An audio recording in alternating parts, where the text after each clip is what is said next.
On this week's podcast, we are going to speak with Victor Briere, and he is an Ayurveda holistic health and wellness professional.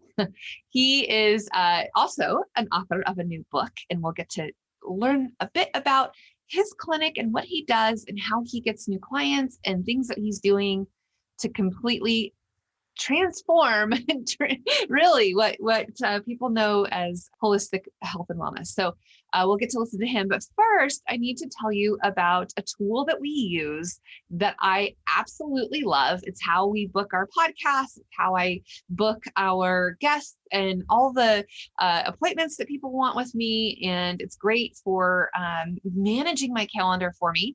And it's called Oncehub. And if you go to peppershock.com/offers, you can select the link.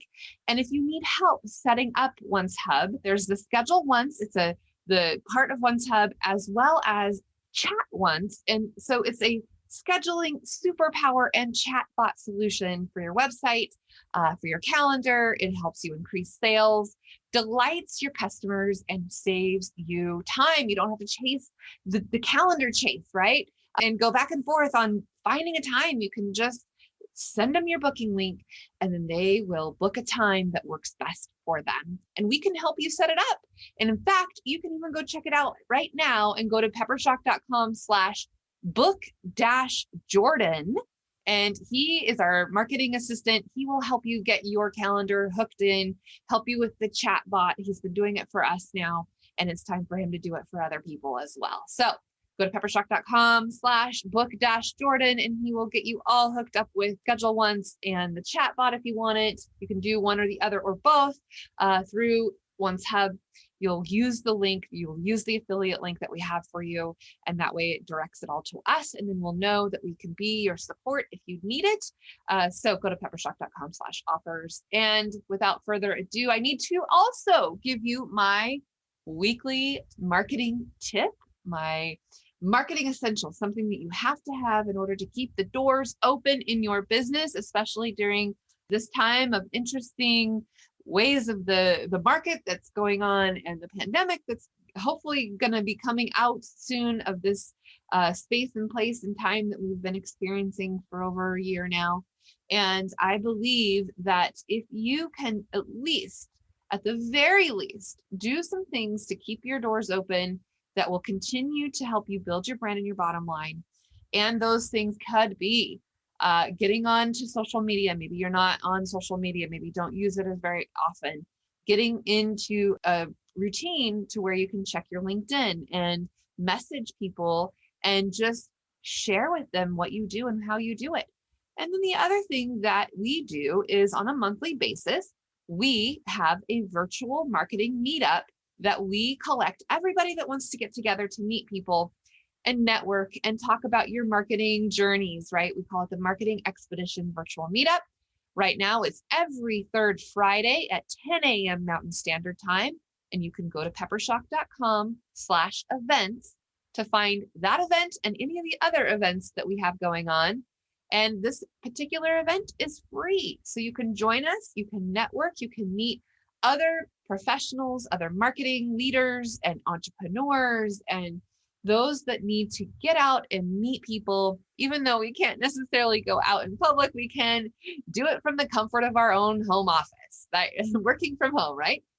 So go to peppershock.com/events, sign up for the Marketing Expedition Virtual Meetup every third Friday at 10 a.m. Mountain Standard Time. And once again, peppershock.com/events, and we hope to see you there.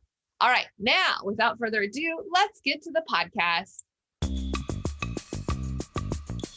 Welcome to Peppershock Media's Marketing Expedition podcast, keeping you up to date with the latest in marketing and advertising.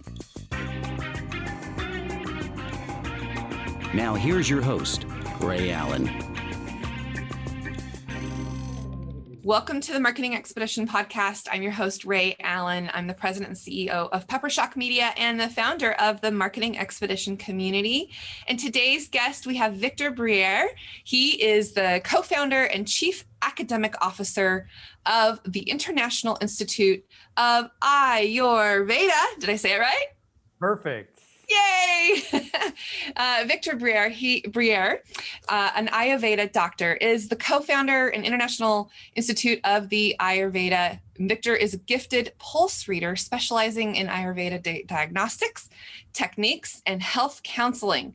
His in-depth individualized approach to health offers clients and students a detailed and encompassing perspective on the underlying causes of imbalance. I definitely can use that.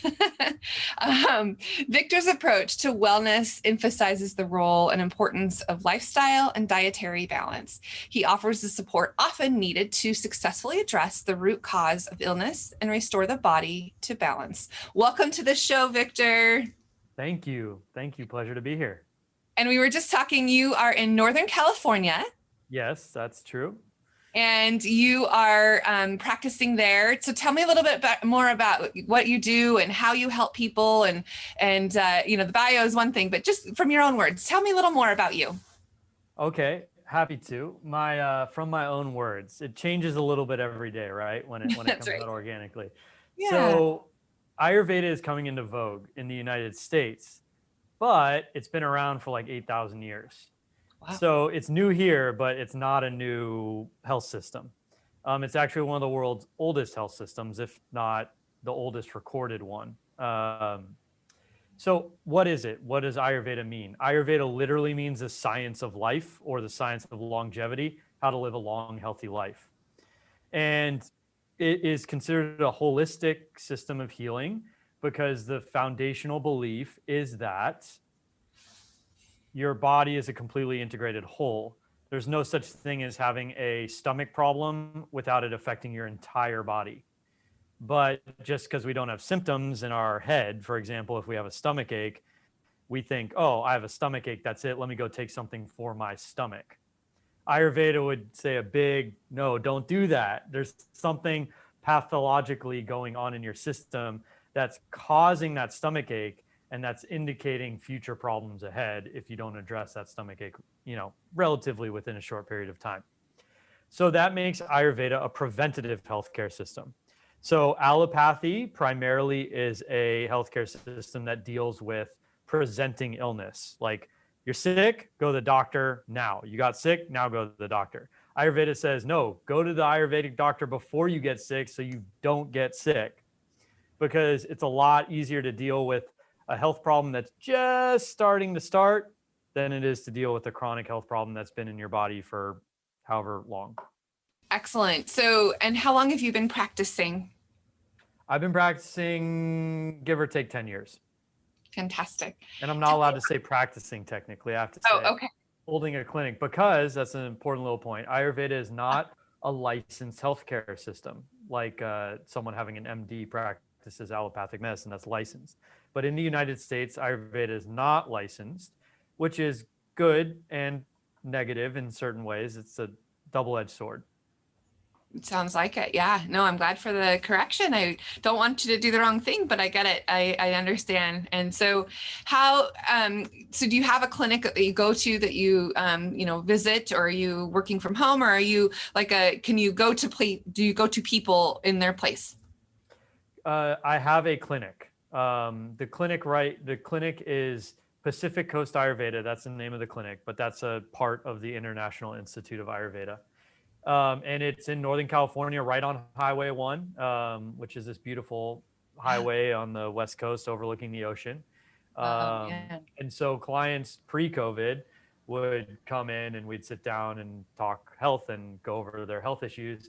These days, of course, with Zoom, I'm doing most of my health consultations online. Right, because of COVID, it's kind of changed things a little bit, for sure, for everyone. Speaking of that, so because we're going on a marketing expedition together, how have you been able to gain new clients and work with people through this pandemic? Actually, surprisingly, so I always offered online consultations, but most of the time in the past, people would say, maybe I'll try and find someone local if they live in a state where there are local Ayurvedic practitioners. Or they'd say, man, I just really want to do something in person, which I completely understand. But I just continued offering that service. And once COVID hit, now everyone was basically like, yeah, let's sign me up. Like, online, great, let's do it. So in kind of a weird way, it's actually increased the amount of clients I could see and the range of clients I could see. So it's been good. And since then, I've just been promoting that service more consistently because it's the main service people have access to. So without giving away names or anything like that, can you tell me a story of where you helped somebody, kind of their situation, what they came to you for, and why? I mean, obviously it's a preventative thing, but maybe there was something that was driving them to come see you. Tell me what happened. Sure. Can I answer your question with a question? You got it. Okay. How severe of a case would you like me to speak on right now? Do you want to go with like, acid reflux, or should I go with like, severe debilitating colitis? Oh my gosh. Oh, well, let's do both. Okay, let's go with colitis first. I want to hear about that. Okay, actually, I'll forget colitis. I'll say Crohn's. Okay. That's a real case for me, recent past. So severe Crohn's, and for those of our listeners who don't know what Crohn's is a very intense inflammatory condition in the entire GI tract.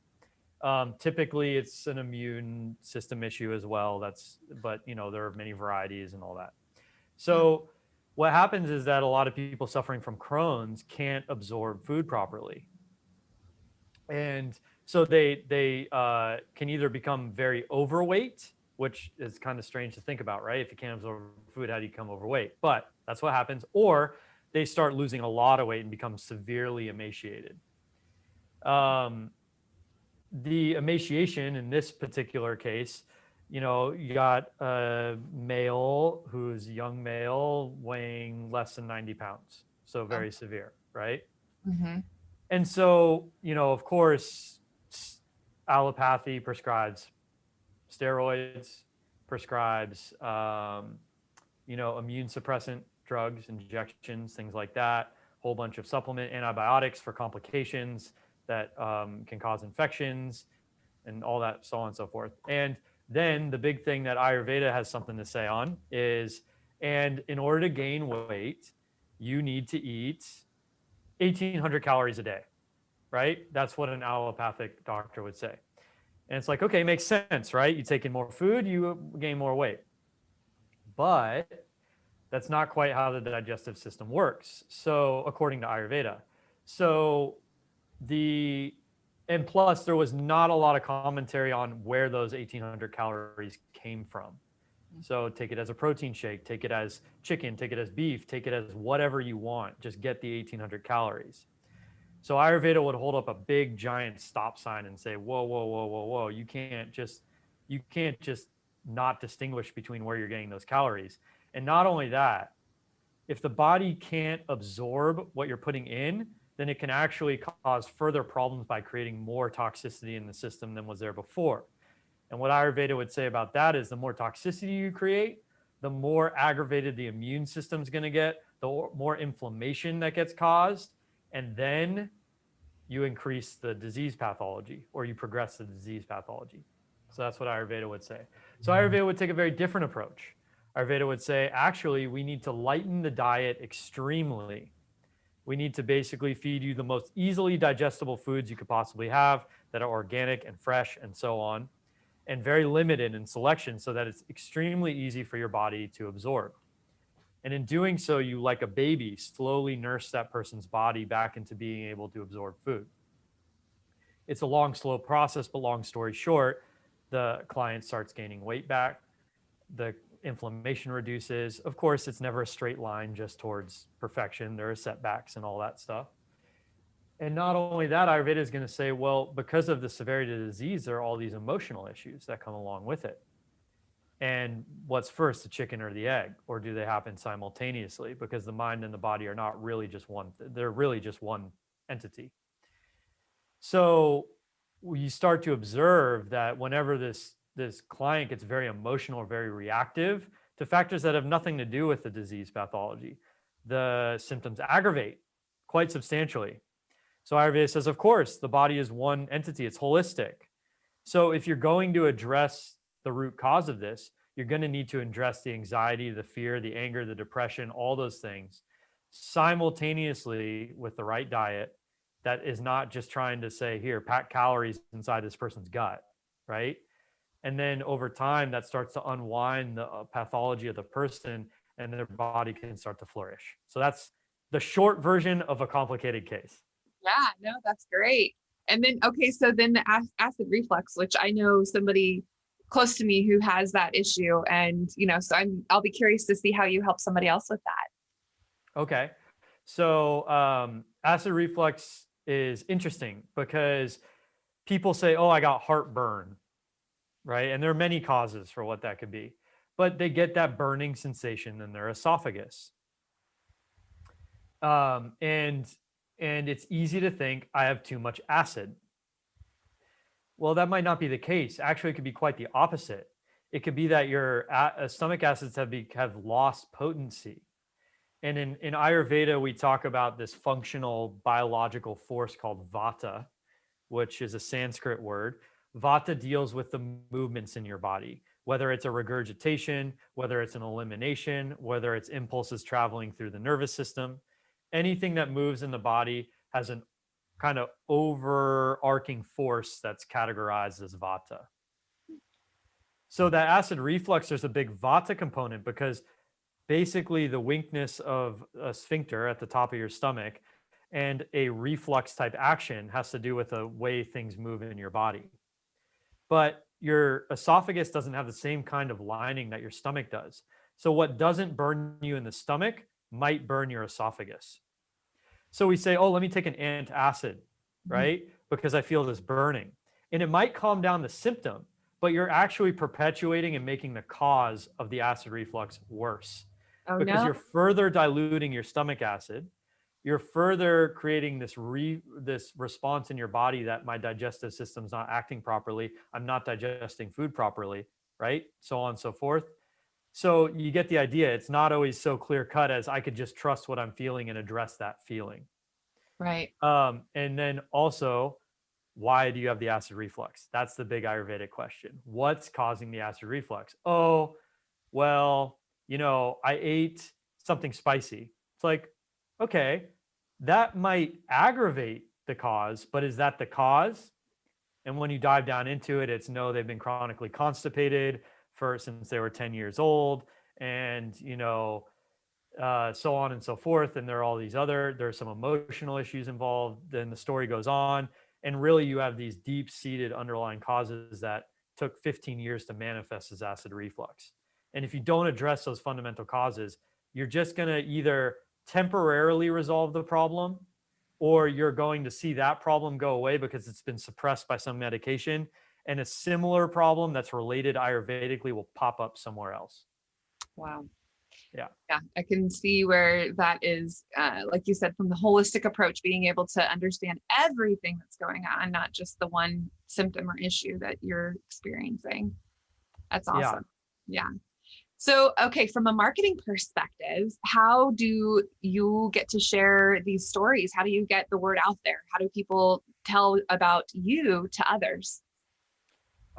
Success stories. I mean, for the most part, things like this obviously help get the word out, but especially when I was starting my clinic 10 years ago, basically, if you could help someone and if they could have a deeper understanding of their body, even if they didn't, walk out like miraculous healing, right? Because healing's challenging, it takes time in many cases. Then they would start talking. They would say, hey, there's this different way of going about it. And a lot of times, by the time someone's come to see me, they've already seen 5, 7, 8 doctors. So I get a lot of the cases that are like, no one knows what's going on. What the heck's going on, right? And Ayurveda is really good with that because it looks at the body as a whole. So I'm not just looking at your liver, fatty liver, right? I want to know what's causing the fatty liver. So I'm going to look at everything else in your body. And it's a very thorough and comprehensive assessment with a unique way of thinking that's unique to Ayurveda, or like Chinese medicine. Traditional Chinese medicine and Ayurveda have the same roots, and they're very similar in their outlook of how to heal. So that kind of approach to healing, people often come to when they've exhausted I go to the doctor's office. Hopefully there's a pill that fixes this. If not, then I don't know what to do. So do you see people kind of on a regular ongoing basis then to kind of you're like a detective trying to figure out, find the parts, pieces as to what's going on. And does that process generally take a while, or, tell me how it goes? That is a lot largely based on the level of experience the Ayurvedic practitioner has. So if someone comes in to see me, our first consultation is 50 minutes. And it's pretty thorough. I read their pulses. Ayurvedic pulse assessment is a whole art form that is far beyond just counting the heart rate. It lets you assess everything going on inside the body. We look at your tongue, same kind of story, eyes. We go over your entire health history, the whole 9 yards. And more importantly than anything is we make a connection, we talk. You really get a chance to be heard, to say, I have this headache, but I also noticed this other thing. And through that conversation, we both start to make connections as to what's going on. It's like, I have a headache. Oh, do you suffer from constipation? It's like, well, yeah, but what does that have to do with it? And then we talk about that, right? So in that first consultation, a lot of times the person walks away with a higher level of awareness of their own body and what's connected to what. And so a lot can be done. The first consultation, the course is set. And then it's an organic process from there on out. We meet depending on the person. I usually like to meet with people at least at longest 2 weeks after our first appointment. And then depending on how they're going and how they're proceeding, the distance between appointments is longer and longer. Some people, like people struggling with addiction or really having a hard time with accountability, we create an arrangement where we talk every day. And so it's a customized approach. And that's what Ayurveda is all about. There's no mass medicine in Ayurveda. Good. And okay, so let's just back up a little bit. What made you decide, or maybe it decided for you, how did you get involved with Ayurveda? Why is this your passion? Why is this what you do? The short version of the long story is I had a health problem of my own. It was not very serious. I had like this nagging muscle something pain in my left shoulder blade. And I was 18 and I was raised in Los Angeles, and I had a completely Western mindset towards all that stuff. Growing up, it was just normal, right? I didn't think twice about it. I went to a number of doctors and they didn't have much to say about it. It was one of those diseases that was like, yeah, it could be this, it could be that. We don't really know. And basically your options are what we have to offer you are painkillers or surgery. And as a 19-year-old guy who didn't want to go through surgery and I didn't want to take painkillers because I knew some of the consequences of that, I said no, and I didn't know what to do. So eventually I found my way to a yoga studio for the first time in my life. And I really liked the yoga instructor. So I asked her to do a private session with me. And she did. And she kind of assessed my body. And I knew hardly anything about yoga. I knew nothing about Ayurveda at this point. She said, okay, do these 3 postures, or then let's see how it goes. So I had carried this pain or this agitation for 2 years or so. And within 2 weeks, it was gone, completely gone, never to come back. So that was kind of a moment for me, like, wait a second, there's a bigger world here. There's something else out there, And years went by. I kept exploring all that stuff. I got into yoga because that's the thing that helped me at the time. Eventually, I met my yoga teacher, who's currently my yoga teacher now. And he said, hey, I was looking for a change of career. I was in real estate and I wanted to switch. He said, hey, have you heard of Ayurveda? And I said, no, what's Ayurveda? He said, okay, go check it out. So I started checking it out and I loved it and I never looked back. Ayurveda is the sister science of yoga. Ayurveda and yoga are commonly practiced together. Nice. Excellent. I do like to do yoga when I can, take the time to do it. It's relaxing. It's good to use to de-stress. So now do you still do yoga as well, Victor? Every day. Okay. That's what I picked up on. That's excellent. Okay. So just because our listeners are, looking for ideas on, ways to market their business and ways to kind of grow their business, and I say, grow their brand and their bottom line. What kind of resources or things have you tapped into along the way to help you and guide you in this business that you have created? Being a clinician, and I think this applies to a lot of people who need to market their business, I wanted to spend my time as a clinician. I didn't want to do the whole giant social media grind and blog post 7 times a minute and, like all that stuff. And obviously That's right. You're not on Facebook. So yeah, I'm not even on Facebook and all that, especially because I have a lot of clients who suffer from computer overdose and computer fatigue, and it causes physical ailments. That's a real thing. So I was looking for a better solution. That's when I met a wonderful woman who actually came to the clinic, not for health reason, but because we were serving chai one day out of our vegetarian kitchen. And she happened to see that. And her name's Jill Lublin. And she said, hey, I was just getting ready to publish my book. And lo and behold, she's this expert, wonderful book publisher, world PR person who was just like, well, let me see it, out of the kindness of her heart, right? So I showed to her, she's like, okay, change this, and this. And I'm like, wow, those are all great ideas. So of course I did it. And I said, hey, I want to, help me. I don't know what to do in this world. And she said, sure. So I started working with her, and that's been wonderful. And one of the things she's like is like, okay, you're a good speaker. You need to start getting out there and sharing this knowledge. Just go. And so I've been doing that, and it's been very, very helpful for both me and it's definitely increased the amount of flow into my business. And then that was just one of the suggestions she gave me. So what I'm saying is I recommend getting someone to be like an observer of what you're doing that's not a family member and Yeah. who's not a co-owner of your business. And they're just looking to say, okay, I'm your coach. I'm neutral. Here's what to do. And look up Jill Lublin. She's great. Yeah. So seriously, I would seriously recommend her. She's been on our podcast before too. So for those of you listening, you'll have to scroll back and listen for Jill Lublin's podcast. I interviewed her as well. And she's super great and gives lots of great public relations and coaching, book publishing advice for sure. Yeah. And then that's how we met. In fact, she recommended you to me to interview you. Yeah. So the reason any listeners listening to us right now talk is because of Jill Lublin's influence.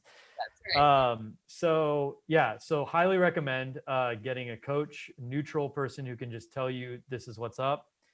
And they have so many resources, because the reality is I'm not going to sit down and I need to run my clinic. I need to focus on being an Ayurvedic doctor and educator and stuff like that. And there are so many solutions around that. So that was a huge help. Just talking to people freely about, hey, tell if you like what I'm doing, tell people about it. Open up those doors, don't be shy about that. That's really helped me. I published a book called Pulse Unveiled. And that has helped bring attention to me, not just trying to get book sales or whatever, but it's true. I'm looked at differently now that I've published a book. People are like, oh, wow, you put in that work, you put in that effort, you produce something, that conveys a certain level of passion in what you're doing. So it conveys trust. It conveys, all those things that we all know are just natural to healthy human relationships. Well, yeah, I think publishing a book certainly elevates the expertise and the, kind of thought leadership that people might think of you because you are a published author and you have, distributed a book and have that to support kind of what you're doing and how you're doing it. And then people can, write book reviews and all kinds of fun things like that, right? Yeah. And, for every person I've connected with, what I've found, like in this world, in the media world, right? Yeah. The vast majority have been extremely kind-hearted, willing to help. And then what ends up happening is I create a relationship with them and we help each other down the line. I end up helping them with their stuff as well. And whatever, because I have a newsletter too, right? I have all that stuff too. And so, and it just creates a positive networking vibe that it really does. It attracts people to the whole relationship, Yeah. And it's very rewarding, more than I ever thought it would be before I started thinking that way. So I guess at the end of the day, at the beginning of all this, like really changing my mindset around the media and marketing world, I had this kind of narrow-minded idea that I had to be posting on Facebook all the time to do media. And that just was not true. That's just not the case. Right. And you're not even on Facebook, which we talked about too. On purpose. Yes, On purpose. exactly. Yeah. Yeah. Well, there's other channels, other ways, because you use LinkedIn, right? I just started a LinkedIn profile. I haven't used it much. My preferred, and I do think there is a certain level of preference or affinity. My preferred method is to talk to people. Right. And so I always encourage that. I do have a website, of course, and all that. And, Right. And so it's just, what do you like the most? And not just that, but what's working for you. This is what's been working for me best. And what is your website, Victor? My website is Ayurveda, and I'll spell Ayurveda. So it's the letter I, and then AYURV as in Victor, ED as in dog, A.com. Thank you for that. I know we had to make sure that we could pronounce it correctly. Yeah, it's a tough one. And I've heard of it before. I looked it up, and I, kind of wanted to just explore a little bit more and understand, the world that's out there. And it seems like it's like you said, it's growing, and people are wanting to participate more in this practice, or not practice, the methods, let's say, of what you're doing, right? Yeah, definitely. I mean, Ayurveda has grown. I started studying Ayurveda 11 years ago or something like that. And the amount it's grown in that decade is massive. I mean, when I started, there wasn't even such a thing as an Ayurvedic doctor in the United States. Wow. It was either Ayurvedic counselor or practitioner. That was it. And then now, if I go into the city, I live in a small town. If I go into the city and I go to a Whole Foods or whatever, there's Triphala on the shelf, which is an Ayurvedic herbal compound. It's like, if you type Ayurveda in on Amazon, you could spend your entire day looking through all the products. And Ayurveda is much more than herbs, but that's often one way something makes it into the popular eye, right? Is through a product. So. Yeah. And for our listeners, that you can't see this, but behind Victor, he has all of his herbs and jars behind him. And I can see, there's lots of different types for many different things, I'm sure, based on each individual's need for the different types of herbs. But okay, what are some things then that you would do, or what you would suggest or recommend for those two things that we talked about? Like, what kind of herbs would be good for the reflux, let's say? So that's a good question, because the answer is, if I were to tell everyone who had acid reflux to take this one herb, I would be going against the Ayurvedic philosophy. Yeah. It depends on the cause. Right. And for acid reflux, there could be 5-6 different causes, different herb for each cause. Answer. Right. And same thing with especially with a complex disease like Crohn's. There's no way you could give just a generic suggestion. Right. Yeah. It's too complex for sure. Excellent. Well, I just wanted to say thank you for, coming on the show and sharing everything about what you've been doing and your story and how you got started, and any last words of wisdoms or, guidance that you'd like to share with our audience about building your brand and your bottom line? I think something that's helped me is not to be afraid to change it up. Like before the International Institute of Ayurveda, because of certain circumstances, the organization was the International Institute of Tantric and Vedic Sciences, and which is kind of a mouthful, right? Yeah. So I started doing more media, and I realized that, oh my God, whenever I say this, it's like a mouthful. This is not going to work. Yeah. And so I had to sit there and be like, okay, it's going to be such a pain in the butt to rebrand and do all this stuff. But that flexibility has afforded me something that can last for the future. And I think that's probably a true lesson for a lot of marketing things. It's like, you think you did one thing, and it's like, you think it's going to work. And it's like, no, take the reflection back from the world and use it, because it's important. Yeah. Well, and I think that's a really smart tactic to take, is, truncating and simplifying, especially now, because people are just so inundated with so many things. And if you can keep your message short and sweet, then you're going to, less is more, right? Yeah, definitely. Especially in today's world, where it's like the amount of information flowing through us on a daily basis is 1,000-fold than it was even 15 years ago. Right. Excellent. Well, thank you so much, Victor. And we will have this out there. And if you have any offers or anything, we'll put it on the offer page. We'll get a link to your book and get that out there so that people can go to peppershock.com/offers and find your book and maybe information about you as well. And we'll put it all in the show notes and all that good stuff. So just let me know if there's anything else that you'd like to add in there. And with that, then we'll close the show. But anything else that you'd like to add? I'm good. Thank you for the opportunity to let me speak. Absolutely, Victor. All right. Well, and for those of you listening, of course, the best thing you can always do is give us a review. If you're on Apple, scroll all the way down and give us a review. And on any other platform that you're on, if you find reviews, let us know, screenshot it, send it to us at info@peppershock.com. Let us know that you are listening. And if you have questions or even topics or ideas or somebody that you think we could interview, go there and let us know. And we will enjoy the currency of reviews. And yes, until next time, enjoy the journey. Thanks for listening to the Marketing Expedition podcast. Find more online at peppershock.com.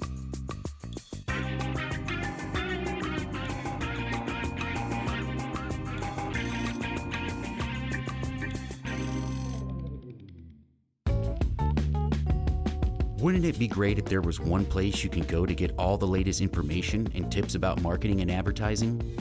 The Marketing Expedition community is that place. People like you gather in our online community to build relationships with others and find the latest marketing trends, tactics, tools, and technology. We help you build your brand and your bottom line. Start your adventure today. Visit themarketingexpedition.com to find out more.